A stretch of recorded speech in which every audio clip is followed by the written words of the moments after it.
Hey, what's going on? It's Ryan Stewman, President and CEO of Break Free Academy and your favorite sales blogger over at hardcorecloser.com. And today I'm going to talk about overcoming adversity in sales. Listen, it's important that you watch this video because as salespeople, we're going to face adversity constantly. Matter of fact, you've probably been facing adversity your entire life is why you work in sales, because we weren't born with some Ivy League spoon stuck up our butts, right? We didn't go to some silver spoon stuck up our butts and we went to some Ivy League college. We didn't have rich parents. Most of us that are in sales grew up in adverse situations. We fought adversity our whole lives. I know in my world, I fought adversity of growing up poor. I fought the adversity of abuse. I fought the adversity of selling drugs on the street. I fought the adversity of getting in trouble and getting locked up. I fought the adversity of losing marriages to working in sales. I fought the adversity of having up months and down months in sales and everything in between. And so this video is going to be like inspiration to those of you out there who are finding adversity in sales. The first thing that happens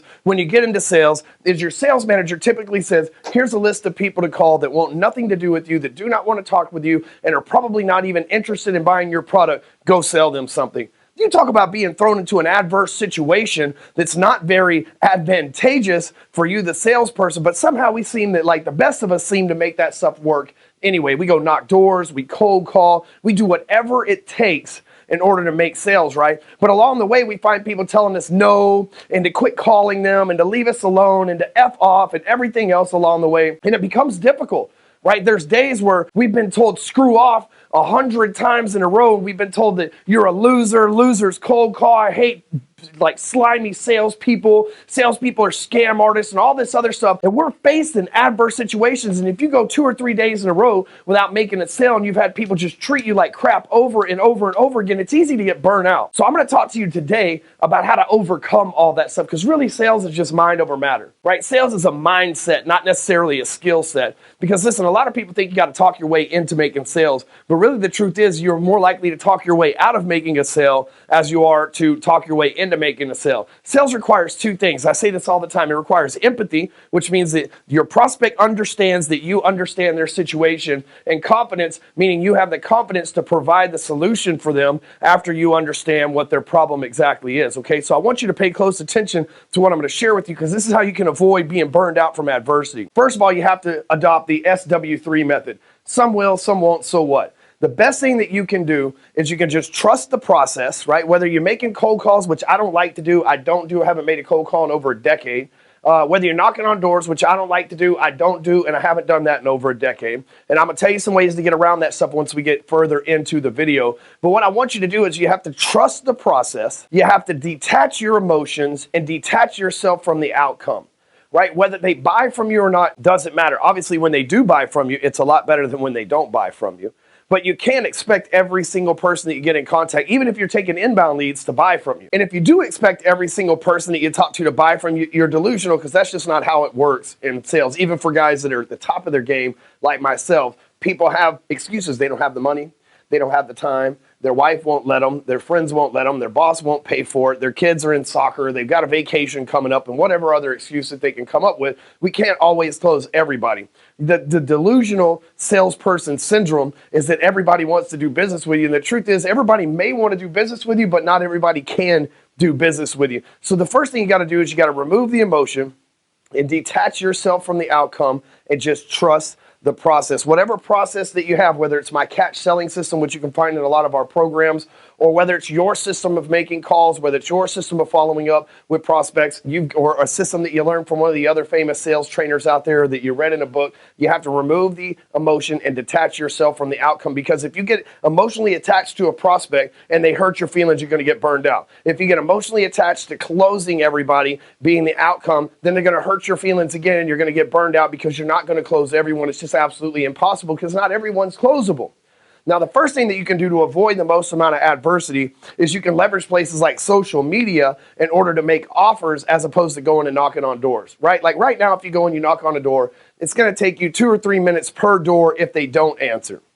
If they do answer, it might take you 5 or 10 minutes, and the whole time they might be telling you to get off their porch, go away, they're not interested in everything else, and you're just sitting there trying to handle their objections, which takes skill, and it takes tenacity and all that other stuff, but man, it is inefficient. Same thing with cold calls. You're trying to get somebody to stay on the phone, you're trying to play the come on game with them. If I could, would you? If you could, would you? Like you're trying to play the come on game with them, and that doesn't work either. The best thing that you can do is you can make offers on social media, and you can make it from your personal page, and people say, oh, I don't want to mix my personal page with business. Why? You don't like business? You don't like doing business with people who might do business with you? You don't like doing business with people who know and like you? You don't like earning the trust of people who know and like you so that they can do business? Because I guarantee you, I've made millions of dollars from my personal page, and I don't just talk about business all the time. I mix it up. I make 2 or 3 posts about my personal life and some funny stuff and common events and current events and news and everything else, and then I'll make a post about my business. Well, the post about my business,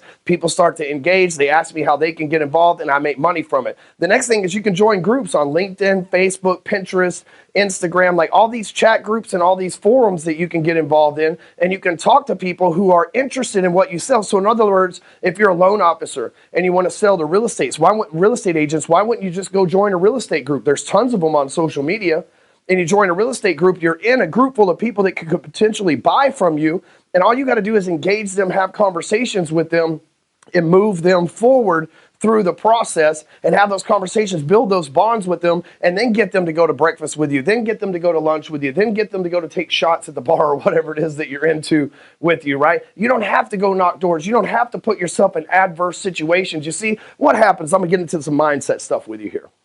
What happens is most of us grew up in these adverse situations, and we don't feel like we deserve an easy life. Matter of fact, most of you can resonate with this. When you get a lay-down sale that comes in and just says, take my money, the other salespeople oftentimes go, oh, man, you didn't earn that sale, man. That's just like, dude, that person was a lay-down. That wasn't even a real sale that you took, right? And so, like, what you've got to do is you've got to stop that feeling. Listen, if they come in and they gave you that money and they're a lay-down sale, you did deserve that. Because you went through so much adverse situations your whole life, the world's finally rewarding you for your hard work, giving you some like good karma, giving you some easy money, giving you some lay down sales that you've worked hard for. You see, what happens with most people is they don't think that they deserve an easy life. They think that they have to go out and make hard sales. They think that they have to go out and work twice as hard as everybody else. They think that they have to hear 100 no's in order to get 1 yes, but it doesn't have to be that way. They think that they've got to get out in the middle of the heat and go knock on doors. They think that they've got to pick up the phone and make 400 or 500 phone calls a day. It doesn't have to be that way. There's a lot more fluid, easy way, thanks to the internet, to be able to get out there. You can run Facebook ads, Instagram ads, Google ads, YouTube ads, LinkedIn ads, ads on Spotify, ads on Pandora, ads on Outbrain, ads on Taboola, for people that will actually click on your ad and reach out to you and talk to you because they're actually interested in what it is that you buy. And I would rather spend $20 to $50 a day on ads to where I can sell stuff to the people that have responded to those ads than I would to go out into adverse situations and make life hard. I listen to people all the time and say cold callers have the most skill set, and they might have the most skill set. But here's what I know, skill set does not equate to money. You could be the most skilled salesperson in the world, but if you're constantly talking to people that put you in adverse situations that don't want to buy your products, guess what? Being the best salesperson in the world has absolutely no bearing on how much money you make. Meanwhile, you can be the worst salesperson in the world, but if you have a bunch of people that are interested in buying your stuff and you keep putting yourself in good situations, you'll catch lay down sale after lay down sale after lay down sale after lay down sale. So listen, if you're tired of adverse situations in your sales business, if you're tired of being burnt out from being told no time and time again, remove yourself from doing things the hard way and start doing things the easy way. Stop falling for the my people aren't on social media. Stop saying, oh, well, my prospects would never buy from Facebook, or my prospects would never click on something from Instagram, because I'm here to tell you, I sell to doctors, I sell to lawyers, I sell to millionaires, I sell to people who own yachts, I sell to people who own Bugattis, I sell to people who also are on the low end of earnings too, the people that are just getting started, the people that are just making their first 100 grand, the people that are making $500,000, the people that are making $500 million. I've sold to all of them, all from Facebook, Instagram, LinkedIn, and the other social media channels. So stop lying to yourself. Everybody, 2 billion people are on social media, and you don't have to go out there and bang your head against the wall like the old school guys did over and over again. Don't fall for that. It's a trap. Meanwhile, in order to stop being burned out, maximize your time, because you can make one post on social media and there might be 1,000 people that see it. Do you think you can knock 1,000 doors in a day? How about if you can make 1,000 cold calls in a day? And what if you just make 1 or 2 sales from that post? It's about the same as if you knocked on 100 doors or made 100 cold calls anyway. But guess what? You maximized your time. You were super efficient with it. And guess what? You didn't get to hear all these no's and FU's and get hung up on and everything else, so that you totally avoided the adverse situations to begin with. So listen, just because we came up, myself included, we came up in adverse situations, don't mean that we got to drag that funk with us into the sales world. Listen, if you know somebody who's banging their head against the wall over and over and over again, and they work in sales and they keep putting themselves in adverse situations where they're told no and to F off and hung up on, share this video with them. Show them that there's light on the other side. Show them that there's another way to do this stuff. And listen, if you need something that'll help you capture leads, right? If you're like, look, I don't know how to use technology, and even if they do reach out to me on Facebook, I don't have a way to get their name, email address, and phone number, go over to phonesites.com, where you can learn how to make a website from your phone in less than 5 minutes, no matter how technologically challenged you are. You got tech challenges, you got no skills whatsoever at coding, never built a website in your life, you're the perfect client for phonesites.com. Go over to phonesites.com. Sign up today. It'll change your life. You'll be able to collect leads of people who want to talk to you, and that'll remove a lot of adversity from your life. Make sure you check out other videos on this channel. We'll catch you next time.